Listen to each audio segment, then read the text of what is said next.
Bonds hits one high. Hits it deep. It is out of here. 7:56. Bonds stands alone. Now Booker with Tucker on him. Throws it up for 8. Shot blocked by Antetokounmpo. What a block from Giannis. 17 seconds from Game 7 or from championship number 6. Jordan, open. Chicago with the lead. Minute remaining. And they're putting Curry in a pick and roll, trying to get him on Irving. Irving and Curry, one-on-one. Irving puts it up. It's good. Kyrie Irving from downtown. We're sending it in, Jerome. That's for damn sure. Yes. What is up, everybody? Welcome to Taproom Sports Podcast. I'm your host, Jordan Stacks on Stacks on Stacks. Joined, as always, with my guy, Mr. Aaron Kidd. What's up, AK? Jordan, what's going on, buddy? Not much, hanging out, doing the damn thing.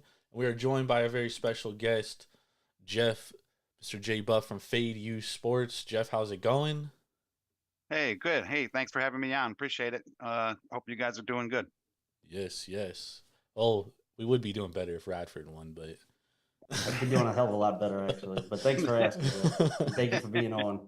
Hey, yeah, no problem. Thanks for inviting me. Absolutely. We are being brought to you by the Sharps app. That's SHARPZ. Make sure to download it to your mobile device. Use it to track your bets. Become a better bettor. Use promo code JORD517. It is free. Just a heads up, it is only available where gambling is legalized, excluding Nevada. So just for people who have been asking, because people have been asking us, how do I track my bets? If you're not in a legalized state, unfortunately, you cannot use it. So that is that. Sharps app, go download it. Anyways, we are here after the national championship on Monday, or not the national championship, but the college football playoff. We're set for the national championship. Michigan versus Washington. We saw this line open up 3.5 some spots, 4 others. It's got bet up to 4.5, even though most of the money is actually coming in on Washington. So as people like to say, the reverse line movement. But with that being said, Jeff, obviously it's the first time we're talking to you about college football and the playoff and et cetera. But before we really dive into the game, like what was your thoughts on the playoff games, both Michigan and Alabama and Texas and Washington? The committee get the teams right, and then we'll kind of dive into the game. But what's your thoughts so far on the playoff? Yeah, I thought both games couldn't really ask for too much better of a good matchup on both sides. I actually thought the Texas game, I thought it was going to be one of the games that was going to kind of be in the trenches, and I was actually surprised. I thought Washington was able to do a lot more than what I expected against Texas's defense. I don't know, man. Washington people have been doubting them a lot this year, and they played Oregon that second game, and everybody was picking Oregon, and they beat them again. And, now they come into the playoff and they upset Texas. And I don't know, they just seem like they're the Cinderella story right now, but they're going to have a lot of problems going against Michigan. That defense is really good. Alabama had a good year, beat Georgia in the SEC championship. So, yeah, I mean, I guess if you were going to put somebody in that you didn't put in Florida State, then I could understand the Alabama. I really thought Florida State got screwed over. I know that they got whooped, but a lot of their players didn't play in that last game.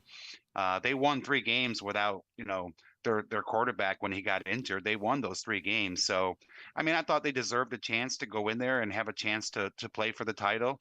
But, the committee has the right to, make those decisions based off an injury. And that's what they did. They didn't put Florida State in there because they thought the injury was going to have something to do with it, which it would have. And so we ended up getting Alabama. And I was happy that, me and Aaron, we were on Michigan. So, we were both. Jordan was too. Yeah, we were all chomping, so we were really happy to cash that ticket. And I think we're in for a really good final. I haven't really dug into the weeds on it yet, but I do know that I think I'm going to like the over in this game. I think that Washington with with the Penix and the way he's able to scramble when nobody's open, be able to get those 5-6 yards when when there's nothing available downfield. I think Michigan's offense will be a little better compared to the way they were against Alabama's defense. I think Michigan should be able to score some more points, and we might see a high-scoring game in the final. Man, that's definitely what the TV executives want. That's for sure.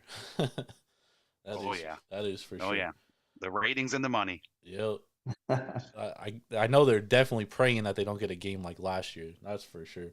AK, we did our bowl preview, and both of us loved Michigan. I mean, from a month ago, we were all about Michigan, and we knew they were going to be a contrarian dog coming into that game. We knew everyone was going to be on Alabama. It was a little bit of a scare, but I think once it got to overtime, both you and I were pretty confident that they were going to pull it out. What's your thoughts on the matchup of Michigan and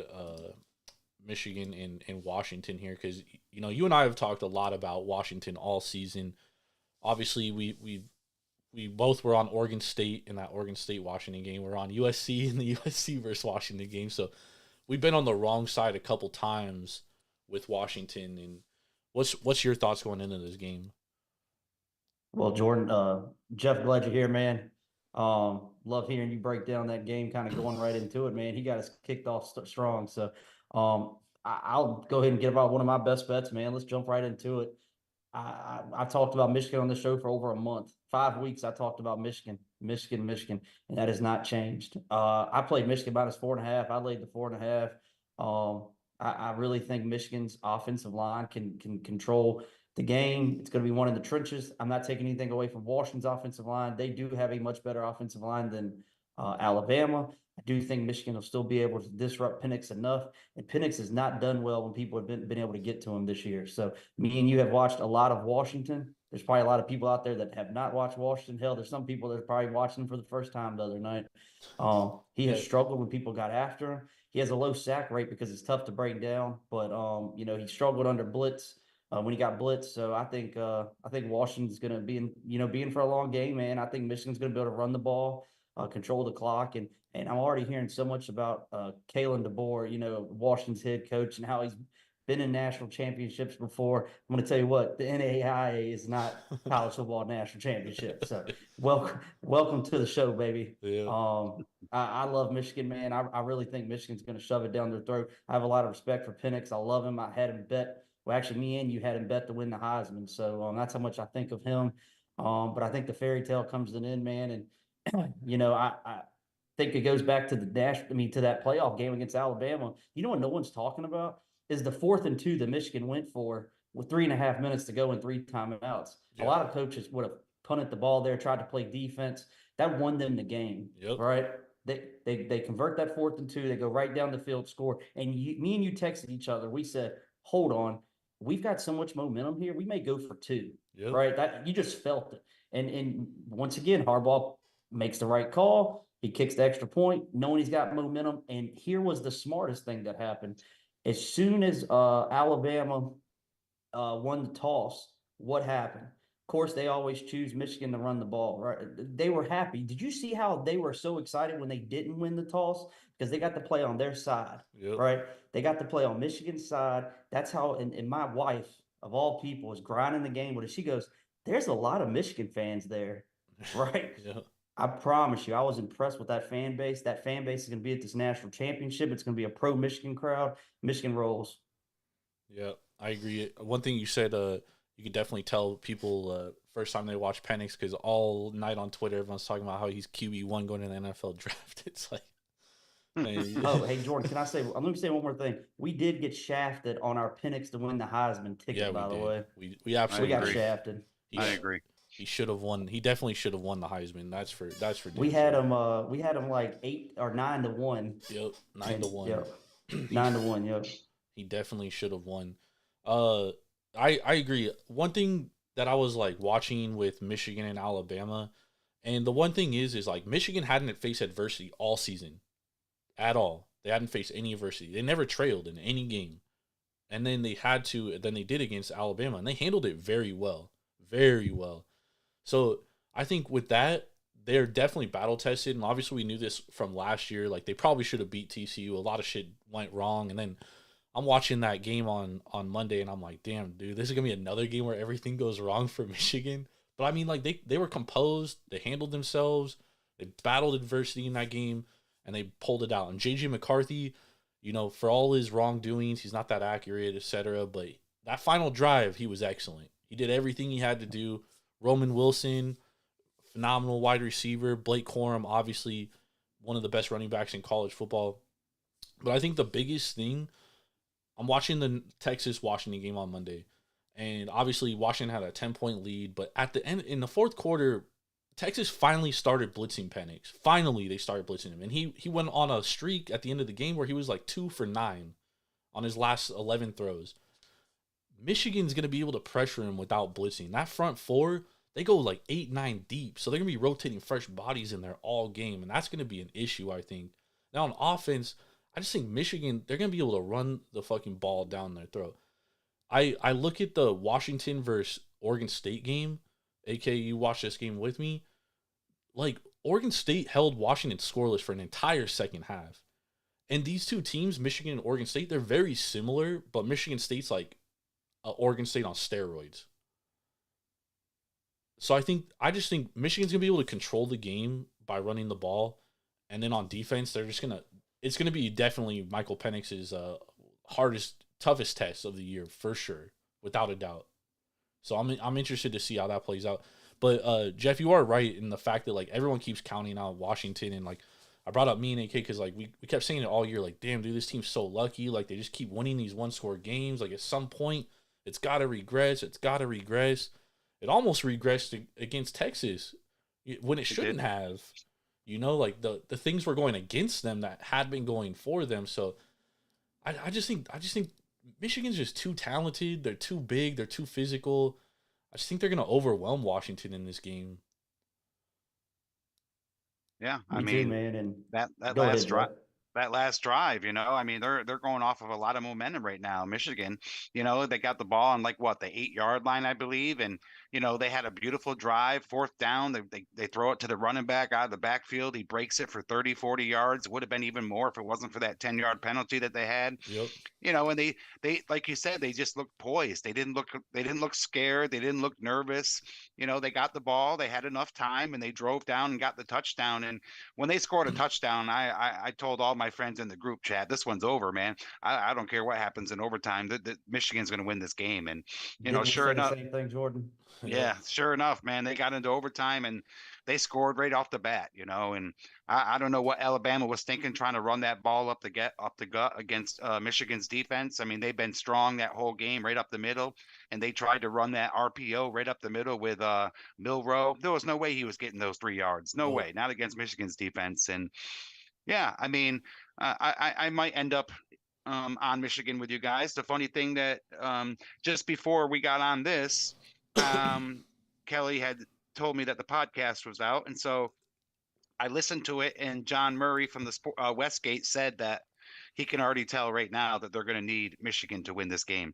A lot of tickets are coming in on Washington. A lot of people are taking Washington, so I think Michigan is going to be the team that the books need in order to have a good day. And it doesn't surprise me. I wouldn't be surprised if Michigan wins this game big. Their offense wasn't, you know, powerful against Alabama, but this is the type of game where, you know, Michigan's offense can get going. What do we say about contrarian favorites, Jordan? They're the best plays. They're the best Those plays. best plays. The contrarian favorites. Everyone wants to always target the contrarian dog, but actually the contrarian favorite. Let me tell you a couple things about Washington, Texas. I watched that whole second of that game, and I regret it. I talked about it on the show. I loved Washington. I just couldn't get there, mostly because I missed the 4.5, and I'm just adamant about trying not to take bad numbers. But Texas had 10 penalties in that game. Yep. They fumbled twice. One was atrocious on the punt return, right? And they still averaged almost 7 yards a carry on 28 carries against Washington, right? Yep. Michigan had everything go wrong for them in their game, right? Which they'll clean up. We've seen it happen. And they still won against a very good Alabama team. And I hate that people are now downplaying Alabama when everybody and their mother was on Alabama, Yeah, right? yeah. But now it's, oh, well, Alabama just wasn't that good of a team this year. Oh, maybe Alabama shouldn't even have been there. Yep. Okay, but you No. were the one on Alabama, right? Right. And Not true. so, yeah, and so it went, and I'm hearing so many things, and even guys I respect, man, talking about this coach for Washington, man, I have respect for him too, but he almost Mario Cristobal at the game at the end of that Texas Washington game. Like I feel like I watched that game because I didn't have a bet on it with such clear vision Yeah. that like I feel like I'm dialed in with it now. And I was like, man, it's really not just Washington winning the game. It was a lot of Texas losing the game, and that's to be expected when 6-win Sark is your coach. So, Yep. you know, I'm all over Michigan again here, man. Me and you have said it for a while, Jordan. We said it for 5 weeks on the show, man. It's Michigan. Yeah. I was on Washington, as you know, and when at the end of that last minute, dude, when they made that dumbass decision, Dylan Johnson gets hurt. That's another thing we haven't talked about is Dylan Johnson might not be able to play. That's a huge loss. But he gets hurt. He gets hurt, and I'm just like, at that point, I started cheering for Texas. I was like, man, this is gonna be the greatest fucking choke job in the history of football if Texas could pull this off. So I was actually, for a minute, I was rooting for Texas there. I wanted to see them kind of pull it out. But yeah, I think we're all on the same page, and you know, I'm stoked for this game. I think it's going to be a good game, and honestly, it might not be a good game. Michigan might blow them out of the water. So, but I'll be happy to be on Michigan here. And this game, fellas, this game reminds me so much of last year's national championship, where everybody was on TCU, everyone was on TCU. And you know, AK mentions it all the time. Like the books were just begging you to take Georgia, and then what happens? Georgia just steamrolls TCU. I kind of feel like Jordan, we similar. had Georgia minus 12, 12 and a half. I think I had it all the way up to like 14 on some books, man. Yep. And every time they moved the number, I just take some more. And I was like, they're just begging you to take TCU when all the money was on TCU. And I hate to say this to anybody of the Florida State supporters, but Florida State was the same. I mean, you know, it was the same way with Georgia. I regret it. I refused to take a bad number after I didn't get the 14. But I mean, I think that thing ran off like 24 and a half. And I'm sorry to anybody that had 42 and a half because you still didn't get there. So Yeah. As soon as I was on that side too. And as soon as I started, I was paying attention to their beat writers on Twitter. I was reading articles on Florida State's schools sports page. And as soon as I started getting wind of all those players that were sitting out, I was dumping money into. I actually won a decent amount of money on Georgia. Nice. good. Call. Very good call. That was kind of my Missouri, where I just every time they moved the line, I took it. You can ask Jordan. I had it money line. I had it plus 2.5, plus 3. I even took some plus 4.5, plus 5 that day. So I came on the show, and anybody watching, I actually lied. I said Michigan was going to be my biggest bet of bowl season against Alabama, but it ended up actually being Missouri because I just kept taking it and taking it and taking it, and even live bet it for another dime at plus money during the game. So, hey, shout out to Missouri Tigers, man. He was DJing, smashing it. I knew AC was on him really big too. Yep. AC was. All right, let's transition over to NFL. So, final weekend, week 18, we got a lot of playoff implications. I don't know if we want to run through all the scenarios, but basically, Buffalo, Miami's for the AFC East. Winner of that game wins the AFC East. Miami is locked into at least a playoff spot. The Steelers need to win, and they need a Buffalo loss to get in. Steelers play on Saturday against Baltimore, who I'm hearing is basically resting everybody. The winner of Texans-Indy is into the playoffs and can also win the division with a Jacksonville loss to Tennessee. So that's the AFC side. NFC is a fucking shit show. So Tampa wins the AFC South or NFC South with a win over Carolina. If they tie or lose, if the Saints beat the Falcons, the Saints win the division. If the Falcons win, they need Tampa Bay to lose outright. Packers are in the playoffs with a win over Chicago. Minnesota can still make the playoffs with a win over Detroit, a Packers loss, Saints or Falcons loss and or tie, and a Bucs loss. Basically, the Vikings need everything to go their way for them to get in the playoffs. it'll be a miracle for them to get in. With all that being said, so we know the implications of these teams having to win to get in and stuff. What plays do you guys like this weekend? We'll start with you, Jeff, since you're the guest. What are you on this weekend? One play that I like a lot is Tennessee. Tennessee has been really good this year at home. Not so much win-loss, but against the spread. They've been doing really good at home. They're a different team. They're playing Jacksonville. Jacksonville, as we know, has been a little bit banged up. Trevor Lawrence hasn't been having a great year. Obviously, towards the last 4 or 5 games, he's had some injuries. This line, I think, is up to 5 now. Let's see. It is. Yeah. It is 5. And I think Tennessee can hang around in this game. I'm not saying that they're going to win. Jacksonville, obviously, they have a lot to play for. Tennessee doesn't, but Tennessee's playing spoiler here. They're going to try to ruin the chances for Jacksonville. I wouldn't be surprised if they give a big dose of Derrick Henry on this game, try to keep control of the ball, keep the ball out of Jacksonville's hands.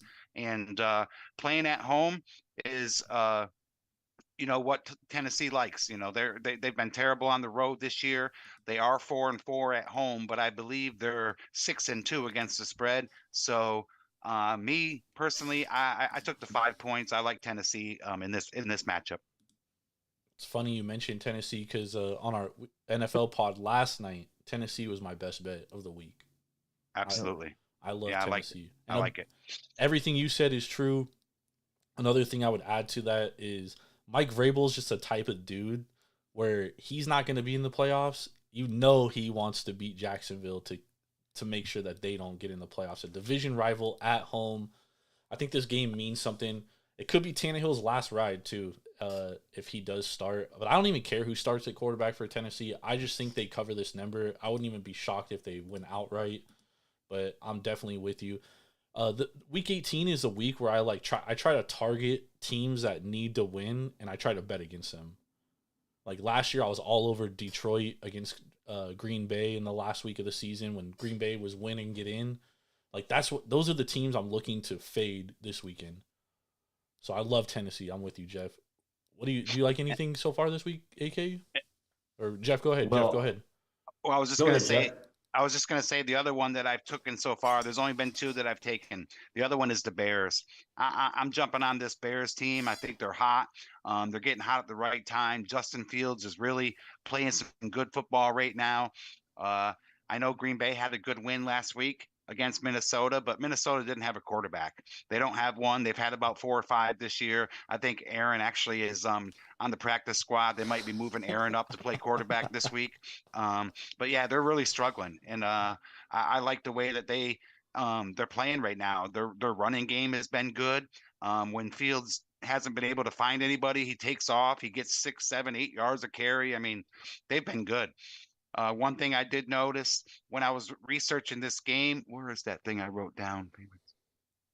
The last 6 years, Green Bay in the last game of the season is 1-6 against the spread. Oh, wow. So, yeah, Green Bay has been struggling to kind of get to the finish line. Over the last 4 weeks, Chicago Bears is the #1 rush offense in the NFL. The last 4 weeks. Yeah, they're also like top 3 defense DVOA since like October 22nd or something. I remember. Yeah. So that was Jordan. That was the other one that I was going to tell you about. Is I've taken 2 games so far. I took Chicago and I also took Tennessee. I like that. We talked about Chicago last night. I leaned Chicago. I haven't played it though, but I'm with you there. I do definitely lean that. AK, what are you looking at this weekend in NFL? So full transparency, I haven't played anything yet, but I do have a future that I'm on. So that basically puts me on the Houston Texans. So I had the Houston Texans in the future to make the playoffs. And I texted our group text with Jordan and Irv and Ben. And I said, guys, are we doubling down on Houston this week? And the reason why I like Houston a lot this week is Indianapolis's offensive line is banged up. They have 2 starters that are probably going to be out. They're banged up. I watched that whole Colts Raiders game last week, and I saw that Max Crosby was able to get a little pressure and all that, and really I think Houston has something to prove, right? I think this Indianapolis team's overachieved a little bit this year. I've watched them a lot more lately, and I'm very confident in Houston, and I'm wouldn't be surprised if I don't end up on Houston. I guess in a double down situation, because I need them to make the playoffs for my future. Would you contemplate hedging? I am not hedging. No, I will not be hedging. So I will not be hedging. No. No, it's for gardeners. Because I mean, That's right. we were talking about this game last night too, and you could say the Colts are overachieving. That's credit to Shane Steichen. If it wasn't for Kevin O'Connell, what he's doing in Cleveland, Shane Steichen is a runaway coach of the year, hands down. And then you could also say the same. You could say the same thing for Houston, that they overachieved, right? My biggest concern with Houston is like they're missing Tank Dell, Nico Brown's banged up. Like they got a lot of weapons that are hurt, right? That are gonna miss this game. And honestly, if you look at these two teams statistically, you wouldn't believe me unless I showed you and proved it to you. But Indianapolis is actually the more efficient offense this season with Gardner Minshew at quarterback. Shockingly. My biggest concern about the Colts is the defense. That defense fucking sucks. But Yeah, and Houston's offense is clicking on all cylinders, man. I know the Tank Dell injury, but Nico Collins is healthy. We're good. Will Anderson on their defensive line is healthy. Him coming off the edge against a banged up Colts offensive line, I'm not worried about it, man. And really, I would say D'Amico Ryans has done just as good of a job, if not better, than Steichen. And I think D'Amico Ryans has done it with less. I think D'Amico Ryans is a great coach. man, you give Shane Steichen to C.J. Stroud. The Colts have already won this division. Well, and I think you just hit the nail on the head, Jordan. What I was getting ready to say, I'm taking C.J. Stroud over Gardner Minshew any day. So Absolutely, I don't disagree with that. Come on, man, that's Minshew mania. Yeah. Hey, I like Gardner Minshew. I've been on the show and talked about Minshew before, and I like Minshew, but I'm a big C.J. Stroud believer. I have been. I've wore his jersey on the show multiple times. That's how much of a believer I am in him. So I like C.J. Stroud to get it done this weekend. Look at some of my notes in front of me. Houston Texans are 7-0 against the spread their last 7 division road games. It's pretty impressive. Love it. It's pretty impressive. They're a 1-point favorite here. So you just need them to win. Yeah, and we've seen some line movement on that, Jordan. It opened somewhere around a pick, maybe even Houston +1 at some spots. But I think now the injury news that I'm hearing, that everybody else is hearing about the Colts offensive line, is why you're seeing that line move. Yeah. I also think, NFL is a lot of recency bias, obviously. And I think a lot of people saw the Colts like struggle against the Raiders last week and kind of got a negative connotation in their head about that. I don't know. Like I have no play in this game. I was just mentioning the hedging spot and throwing out the devil's advocate spot because the line tells a story. I mean, it basically is a pick 'em game, right? So I mean, it's a coin flip. Like I could definitely see a scenario where the Colts win because Shane Steichen, he's a hell of a coach, man. I mean, look at Philadelphia without him. They look night and day different without him. It's crazy. Yeah, it's a tough game. I agree with you, Jordan. I mean, he has his future. So I mean, if I was Aaron, I'd probably just let that future ride and not put any money on the side because, like you said, I mean, this game could go either way. I mean, you're literally trying to pick the winner. So, Yep. Take some of that money that you have and bet a different game and hope that your future just gets to the window. Absolutely. AK's gonna get home with the Bills. I already know it. That's a tough one too. I just think about, man, when this Colts offense does slow down a little bit, think about the Falcons game 2 weeks ago. The Falcons did anything they wanted to. That was in Atlanta, though. That was in Atlanta, though. I understand, but that Taylor Heineke-led offense, you saw what the real Taylor Heineke-led offense was last week, and that offense had almost 500 yards against the Colts. My thing with the Falcons, though, is they're like a completely different team at home than they are on the road. They are. Like it's crazy how different that team is, road and home splits. 100%. Night and day. They are a very respectable, solid team at home, and you get them outside of the Georgia Dome or wherever they play, they're a totally different team. Completely. It's crazy. Like you rarely see NFL teams like that. It's insane. So that's my only pushback on the Falcons game. But yeah, I mean, like I said, I got no dog in this one, dude. I don't want any part of this game, to be honest, of the Colts and Texans. I'll be rooting for Aaron. Yeah, I want the Texans to win for you, bro, but I don't want any part in this one. Any part. Yeah, our buddy Ben that's on the show with us is huge on Houston. Me and him made the playoff bet at the same time, so they're both 10 toes deep. Well, and I might put your toes in, Jordan, when I double down on them on Saturday night. I might even borrow some of Jeff's. There we go. I will tell you guys, also listening to the podcast, they monitor this one sharp group that does very well betting NFL. And John and Kelly mentioned that the sharps have taken the Atlanta Falcons, they have taken the Baltimore Ravens, and they have taken the Chicago Bears. Those 3 plays right there are what the sharps have been on so far this week. That was mentioned in the podcast, for what it's worth. That Saints and Falcons game, like, I love the Falcons at 3.5. I love the Saints at 2.5. At 3, it's like, I don't really want anything to do. But we keep seeing that resistance. Like, it went up to 3.5, and then it went right back down to 3. And then it feels like somebody's hitting it when it gets up there, and then it brings it right back down. And like all the 3s right now are all juiced. They're like all -115, -120. So it's like, hey Jordan, I will say something. Anybody listening to the show that this is your first year betting NFL football, man. These 2 guys here with me will tell you, treat some of these games like these bowl games, man. Take information for what it is. It's a grain of salt, and take the motivation factor with the grain of salt. It's a lot of things you want to stay away from. If anything, you want to fade a narrative, not play on a narrative. So be careful with betting this week. That's why I don't have a best bet for NFL so far this week, because to be honest, man, I'm being very cautious about NFL. We've done well this year, and I'm not going to go 0-3 or 0-4 on some exhibition NFL games this year. So just be careful with it, man. But I do love what I'm hearing about the Titans and the Bears. So yeah. Also oh, go ahead, Jeff. Go ahead. No, I was just going to agree with Aaron. Like he said, week 17 and 18, because of all the different scenarios and stuff, is really hard to, dump a bunch of money in on the NFL. You don't know who's going to play. You don't know what these coaches are thinking as far as if they've already locked up their playoffs positions. So I agree 100% with Aaron. These last 2 weeks, you put some money down on some games that you feel strong about, but I wouldn't be unloading the budget truck with the, with the cash. That's for sure. Yep, agree. Another spot I like this weekend too, though, is Seattle at Arizona. I do like the Cardinals in this spot. It's at 2.5 right now.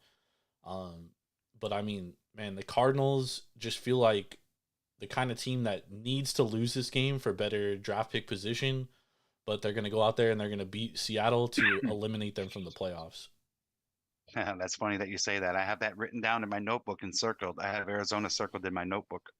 I like the Cardinals here. And then Jonathan Gannon, he came out today and he said, Kyler Murray's our franchise. Like, he's our quarterback. Like, we have no interest in drafting a quarterback. So with all that being said, like, I don't think they really care about their draft position. Either way, I think they're taking the best player available on the draft board, whether that's an edge rusher, offensive lineman, wide receiver. I think they're content moving forward with Kyler. And I mean, we've seen that team. Like, that team was projected to win less than 3 games, and they've exceeded expectations, and that's in large part due to Jonathan Gannon, because that team gets up and they fight every single week for that guy. I think there's gonna be a lot of points scored in this game, but I just think at the end of the day, like, the Cardinals they're gonna be so motivated to beat the Seahawks in this game. I just think they want to end their season. So Jordan, a couple things I wrote down about that game that I looked when I was doing some research. 2 out of the last 3 games, Arizona has rushed for over 200 yards. Yep. And Seattle has been outgained yardage-wise in their last 6 out of 7 games. The opponent against Seattle, 6 out of their last 7 games has had more yards than Seattle has. Whew. So I definitely agree with the spot.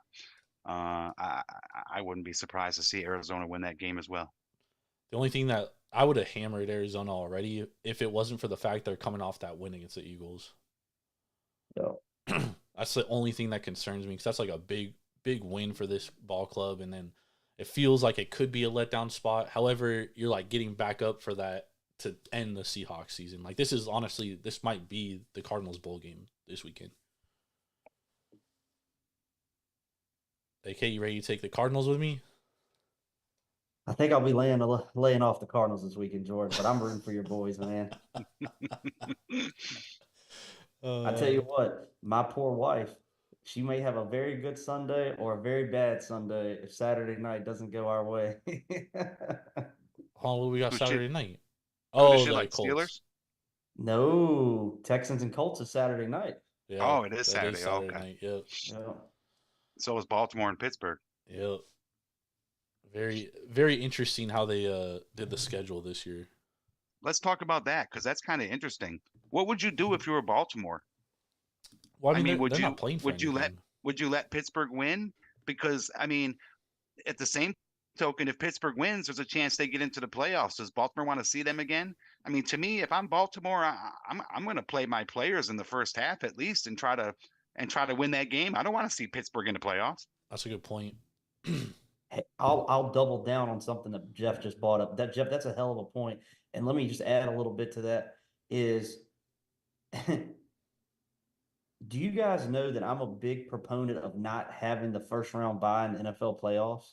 We've seen the layoff really hurt teams, right? Well, what happens when you have a 2-week layoff? Yeah. Right. And that's my problem with so many teams sitting people in this week 18 now, this new week 18 that we've seen the last couple of years. You have 2 weeks off. Now, that is, you're talking about chemistry or even just defense, like not thinking and reacting, right? Not being that half-second lag, if you will, when you're reacting to a play. I think it's terrible to sit your players. And Jeff triggered that in my head when he said something about at least playing them in the first half. That's a great point, man. I mean, you've got to keep some sort of rhythm. And I think it's more talked about on offense, but it's really just as much on defense, right? Because defense is so much scheme, but it's also so much see and react, right? Yep. When that corner and that guy, cuts on an in route and he's going to come off his pivot foot and try to hit you with the double move, you react to that, right? But when you haven't played in 2 or 3 weeks, that's a long time layoff. And they're so lax on tackling in the NFL and practice now. When you don't tackle somebody, you don't get hit for 2 or 3 weeks. It's different, man. I'm telling you, it's real. Yeah, no, that's a great point. And obviously, already Kyle Shanahan's already come out. He's said Brock Purdy's not going to play, but he hasn't said anybody else isn't going to play. So it looks like Darnold's going to play, but everybody else is going to play. And then I know the Rams, they're resting Stafford, Kupp, Aaron Donald, and I think one more player, and Kyron Williams. They're resting Kyron Williams, so he's not going to play. But the Ravens, they haven't said if Lamar's going to play or not, right? They haven't said anything? Yeah, Lamar's out. Oh, they did say Lamar, he's out? Yeah. But they haven't said anybody else is out, right? What's that guy's name? Handley? Who's their backup? What's that? Yeah, Trevor, Huntley. Huntley. Yeah, Huntley. Yeah. I mean, is he really that much of a drop down to where the Steelers are favored by 4 points? Like when I saw that, I was like, oh my gosh, I almost feel like Baltimore +4 is a good play. Yeah. And that's the narrative thing I'm talking about. I'm sure the Steelers are naturally taking money from anybody that has a slight opinion on it because they have to win to be in the playoffs, right? And I'm not taking anything away from Mike Tomlin because I think Mike Tomlin is a great coach, one of the greater coaches of our generation that doesn't get talked about, right? But I mean, are we talking about a 9-point swing or an 8-point swing, right? Yeah, I mean, that's Baltimore crazy. would be 3.5 or 4 here at full strength, right? Yep. And a division matchup. Yeah. That division is tough. That division's tough. Those games between them and Cincinnati and Cleveland, they're always like one possession games, Yep. 100%. And that's what I was talking about at the beginning of the conversation was don't get so caught up in playing on the narrative. If anything, fade the narrative. Yep. 100%. Agree. All right. Do we have we want to talk some college hoops? Real quick. I don't really have anything for the weekend, but I mean, Aaron's the big hoops guy. I usually do my hoop stuff the day before, but yeah, we can look at some stuff. Yeah. We don't really. While Jeff's breaking it down, Jordan, I just want to touch on something. Talking about a couple key spots here. Colorado State definitely looked the part last night. Yep. What they did in New Mexico. However, we got to be fair across the board. New Mexico got in some early foul trouble. and offensively didn't play their best game, right? Um, I, I, at some point, this Colorado State team is going to come back to earth. Okay, it's going to happen. They are a great team, and I'm not taking anything away from this. And I know our good buddy Nick is going to have a heart attack. Someone better call the ambulance when he listens to the show, because I'm talking about his Colorado State Rams. But the spot to take to go against them is Saturday night in Utah and Utah State. Yep. So Agreed. I know you have an opinion on that too, so I'll let you say your opinion, but I'm telling you, it is the spot. This New Mexico game meant more to Colorado State than it did New Mexico. I promise you. Well, I also think one thing too is obviously Jaden House getting into foul trouble was huge, because once he came back in the second half, he like railed off 9 straight points, and it was like, oh my god. But at the same time, like, the one concerning part that I have for Colorado State is that they're undersized, dude. Like, their bigs are all like 6'7", 6'8", but they're so offensively skilled that it like eliminates their weaknesses on defense. And we saw it last night. Like, New Mexico for majority of the game was getting whatever the fuck they wanted in the paint. Like, anything they wanted, they were getting in the paint. The difference between Utah State and New Mexico State, Utah State is 10th in efficiency inside the paint, 10th in the country. Like, they live inside the paint. They don't even want to shoot threes, bro. They only 20% of their buckets come from threes. 60% come from inside the paint. So their strength is Colorado State's weakness. And on the flip side, Utah State or Colorado State on offense, they're one of the best 3-point shooting teams. Utah State is one of the best defensive 3-point shooting teams. And playing this game at home in the D. Glenn Spectrum Center, man, Danny Sprinkle is going to have those boys ready. The student section is going to be up ready. I love Utah State in this spot. I can't wait for a line to come out. I'm sure it's probably going to be Colorado State plus 1.5, which we're going to jump on, because this game should be probably a pick 'em at worst. Oh, so you like Colorado State? Because I like Utah State. Yeah, exactly right. I'm saying Colorado State will probably be plus 1.5, which we're going to jump on Utah State, because this line should be a pick 'em. Yep. But I think it's going to open Colorado State plus 1.5.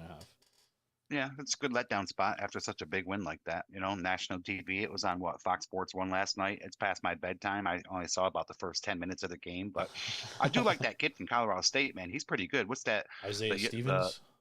Isaiah Stevens? Yeah, he's pretty good, man. Yeah. I only watched the first 10 minutes, and I don't get a chance to see a lot of Colorado State because they're out on the West Coast and they come on later at night, and I have to get up at 5 in the morning because I start my job at 6:30. So I don't get a chance to see a lot of those teams that are out west. But yeah, that was a good win last night. But I would agree with both of you guys. I think after you have a big win like that, then you got to go on the road immediately the next game to play at Utah State, who's obviously we know is has been a March Madness team, and they're legit. I mean, that is a good letdown spot.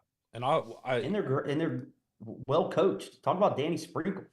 Yeah, well, AK's saying this now, but yesterday all day he's talking about he's not sure about this Utah State team, and they're not that good, and all this. I'm like, that team's good. That's a good team. Let me have a full disclosure about that. I didn't think Utah State give a shit about playing Air Force at 2:00 their time on a Tuesday yesterday, right? Yeah. So I thought the spot was Air Force yesterday. Yep. Colorado State last night, like we talked about. But then the spot to come back was because I thought Utah State would be looking ahead to Colorado State, right? Yeah. Those boys may have been looking ahead, and they did it with ease because they got easy baskets in the paint, just like you just talked about. We watched every second of the game. So I think the time to come back now, though, is to get in front of this Colorado State team is Utah State Saturday night. So one more spot I will bring up. Of course, anybody that never has listened to the show before, these aren't bets we're giving out. We're just talking about spots. But Seton Hall, what did they do tonight? They came out and beat Providence, right? On the road, too. On the road, right? So they come back home, and they get Marquette on Saturday night. Is it in Marquette or in New Jersey? In New Jersey. Marquette by 1 million. That's exactly what I was thinking. So that's another interesting spot to keep an eye on. Curious what the line will be on that. I think Seton Hall just probably played their Super Bowl. So it's a good spot to come back off of there. So 2 good spots for anybody that wants to dive into some college hoops. I will say, I think a little bit of your problem yesterday is that word started to circulate around that Trigg was going to be in the house for the game. So I think that the line wasn't adjusted for Trigg's presence at the Air Force Academy. So I think that was a little bit of the problem too. That's right. Yeah, no, I mean, I liked Air Force too in that spot. You know, we talked about it, and you know, unfortunately, things didn't go our way, and we didn't factor in that Air Force was gonna, you know, just allow a layup line all day. We did not think that was gonna happen. Yeah, I'm glad I still have a job after that because I was thinking about just trashing my office during it. So. One thing, Jeff, before we get out here, I do want to ask you because I know you're on the East Coast and you're a big Syracuse guy. You know, what's your thoughts on Syracuse and kind of like the post Jim Boeheim era? Like, obviously, you know, this year was always going to be kind of a rebuilding, retooling retooling year. What's your thoughts on Syracuse going forward and kind of how to play them this year?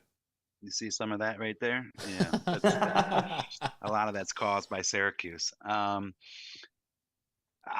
very happy, honestly. I think Adrian Autry is going to be a good coach. I think it's going to take a little bit of time.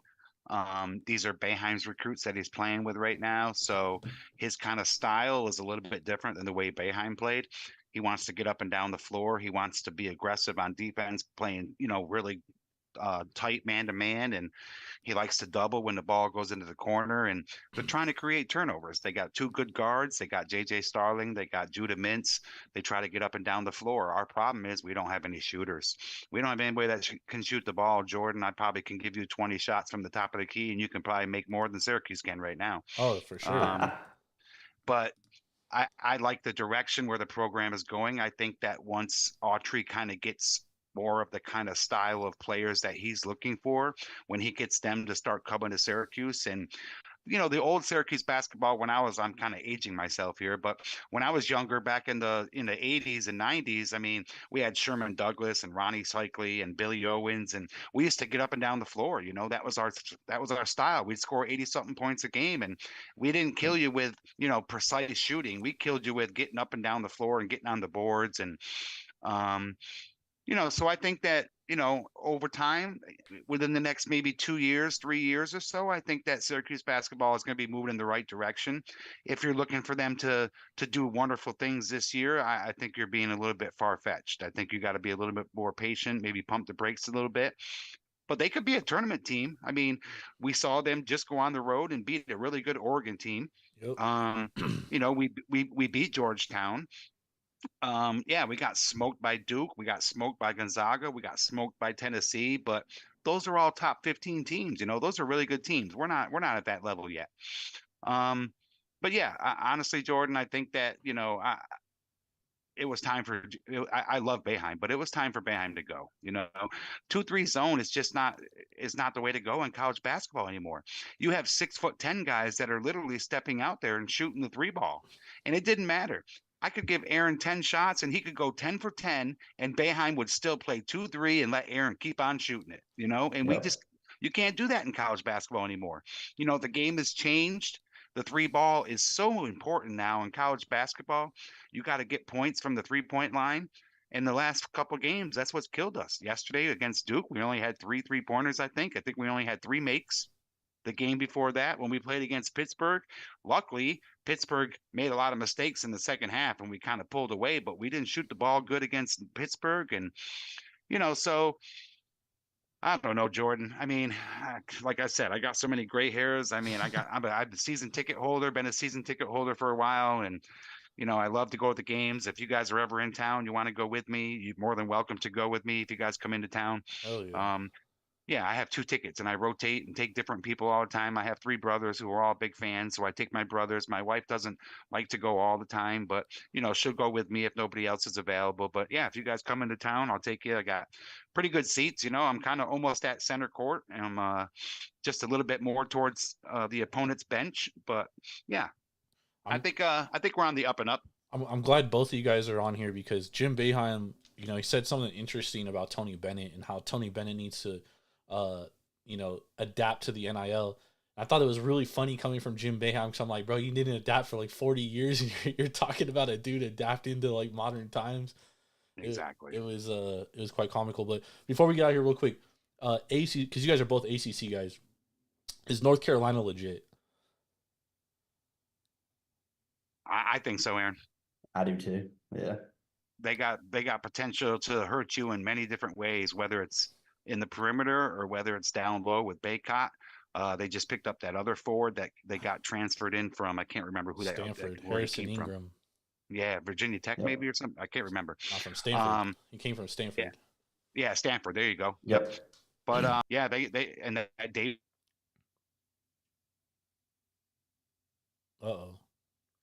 is good. He pretty much took that game over yesterday against Pittsburgh in the second half, and they ran away against Pitt. But yeah, I think they are. I think they're legit. I'm not quite. Are you sold on Hubert Davis as a good coach though? That I don't know about. No, that's their one downfall. That's their one downfall. But I was on Pitt. Agree. I was on Pitt yesterday, and oh my god, dude, that Pitt team fucking sucks. And they got good players, dude. They got I don't understand how they're so bad. Yeah, they do. It's just those twin 7-footers. Yeah, and then they got neither one of them could buy a 3-pointer yesterday. Oh, I mean the whole team couldn't. That was disgusting. That was their problem. They couldn't shoot. It was nasty. Yeah. Hey Jordan, before we go, you want to talk about the state of your boys, Southern California basketball? This guy. Oh, you're a USC guy? I'm a USC guy. Yes, I am. Yeah, there's nothing wrong with that. I think. Oh, here we go. First play of the game, we turn it over. Story of our year. That's what we do. Is Bronny healthy enough now to where he's getting solid minutes, or are they still kind of monitoring his minutes? He's up to like 20. I think he played 21 minutes last game. If he was able to play full minutes, I think we would be a lot better because for some reason, dude, Kobe Johnson has taken a massive step back. And that guy's 6'7". He was going to be a first round prospect this year, and he's kind of fallen out of the first round in most mock drafts. Isaiah Collier, I mean, he was supposed to be he's number one prospect or number one recruit. Dude can't stop turning it over. I mean, he averages like 7 turnovers a game. You just can't do that. That's what killed us yesterday against Duke. I think we had 17 turnovers in that game. One thing in basketball, I mean, you cannot turn it over, especially live ball turnovers, and you have to rebound the ball. You cannot give up offensive boards. The good thing is USC doesn't give up a ton of offensive boards, but man, they turn it over 23 times a game. That's yeah, you can't do that. You might as well give up 17 offensive rebounds if you're going to turn it over 23 times. Me and CT are still trying to recover on how much I lost on USC Saturday night. So thanks, Jordan. You're welcome. I played USC tonight for full transparency. When you told me that, I almost deleted our text thread. I said, I can't even read this anymore. Dude, I mean, it's a perfect bounce back spot going against Cal. If they can't beat Cal, dude, I mean, they might as well fire Andy Enfield now. Get it over with. Because he's definitely on the way out. Did you guys say you like Stanford tonight? No. I'm on USC. Yeah. I didn't love Stanford coming off that. Do you live in California, Jordan? I'm from California. I live in Vegas. Oh, you're in Vegas? Okay, cool. Yeah, he's like 5 minutes from Circa. Yeah, I'm like, oh, really? Yeah, I'm right down the street. Oh, man. Yeah, Jeff, did he come? Right. Did he come and hang out when we were there? Oh, he did. Oh, I didn't even. Oh, I could have met you. You were there? Yep. Yeah, I was there. Yeah, I signed up for the contest. Yeah, I came to Kelly's party and all that stuff. Yeah, we were down there. Freaking me and Aaron were playing some cards and all that stuff at night. Yep. And yeah, we were up there at the cabana during the day. Damn, I was there. Yep. Yes, sir. Yeah, AC was there. You met AC. Yep. AC was there. Yep. Yeah. Yeah, me and my brother, my older brother, we were both there. We were at the cabana for like maybe an hour, maybe a little bit longer. But then we were meeting up with I got another friend of mine from the military. I'm retired military. And one of my good friends from the military that lives out there, he had us over for dinner that night. So we left the cabana to go to my friend's house because he was having a big barbecue and he invited us over for dinner. And then, I met back up with Aaron and all them at night to play some blackjack. Yep. Man, it was crazy. Some lady won like, I don't know, almost $20,000 at CT's table playing blackjack that night. Were you there, Aaron? Were you there, Aaron, when that happened? Yeah. Yep. Oh my God. It was crazy, man. It was a fun weekend. Yeah. Well, I mean, the cabana was awesome. That was a good time. Oh yeah. In the morning when I woke up, it wasn't very fun, but yeah, we had some fun nights. Yeah, you guys were all hungover from the night before. Exactly. AK got into town and I was at work. I was like, I'll give you a call when I get off. This guy was like blackout drunk by the time I got off work. I call him this. He's like slobbering, slurring his words. I was like, all right, I'll see you tomorrow, bro.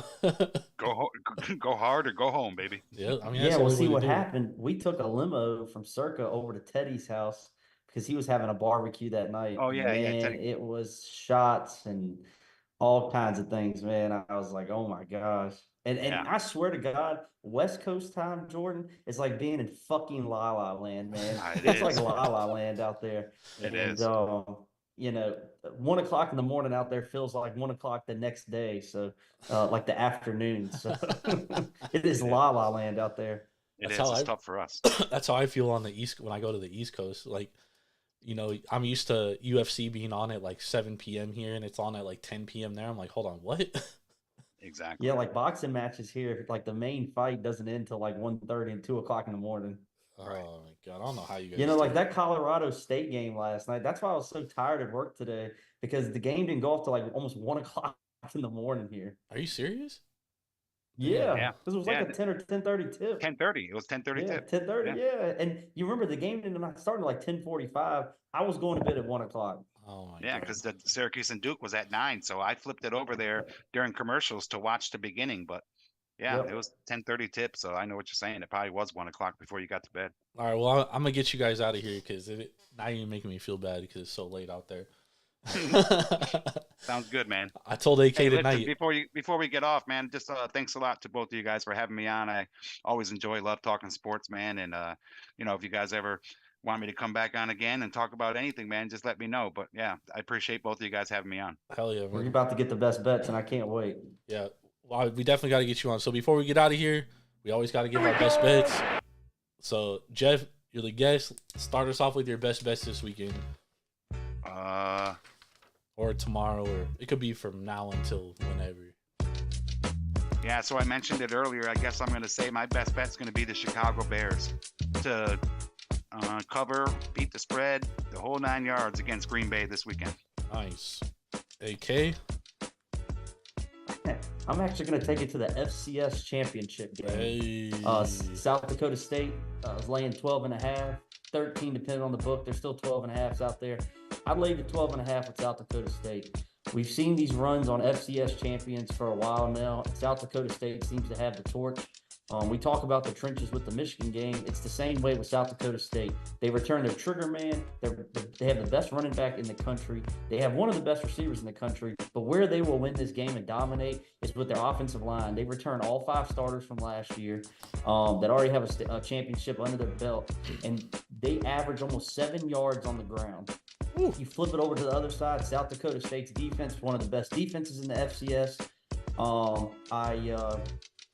And I really see a path here with the over-under set somewhere around 50 points. I don't see a path where Montana scores more than 17 points in this game. So at that chance, I like our chances here. I see it being a 31-17 kind of, grinded out type of game, 34-17. I laid the 12.5, and I'm happy with it all the way up to 14. So South Dakota State minus 12.5, my best bet. My other best bet, Michigan minus 4.5. I already chalked it up to there. It's pretty much the same handicap as it's been. Harbaugh's going to win a national championship this year, and he rides off to the sunset to the NFL. Michigan's going to dominate the line of scrimmage there. I do think Michigan's going to have a little bit of trouble. Well, not trouble, but I think they're going to have to step up and get the Penix. But I think they will. I think they're going to, disguise some blitzes, get him a little frustrated. And me and you, Jordan, have probably watched Washington football more than Washington fans have. And we've seen what happens when he gets a little flustered. So Michigan minus 4.5, South Dakota State minus 12.5. Chalk it up, baby. AK chalk this week. Let's go. All right, I'm on one of my best bets is Michigan minus 4.5 as well. Love it. Reiterate what AK said.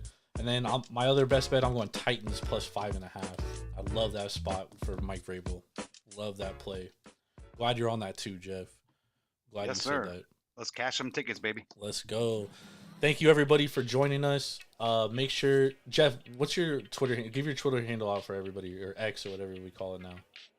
Jeff Buff 73. Jeff is Buff on. 73. Follow him. The guy knows his stuff. He's a sharp guy, sharp better. And obviously you can follow AK at AK Sports 90, myself at Jordan Rules TSP. You can follow the podcast at Taproom_Sports. We will be back Sunday night. Thank you once again to Jeff for hanging out with us, talking some football and some hoops. Much appreciated. We'll catch y'all later. Have a very blessed weekend. We are out.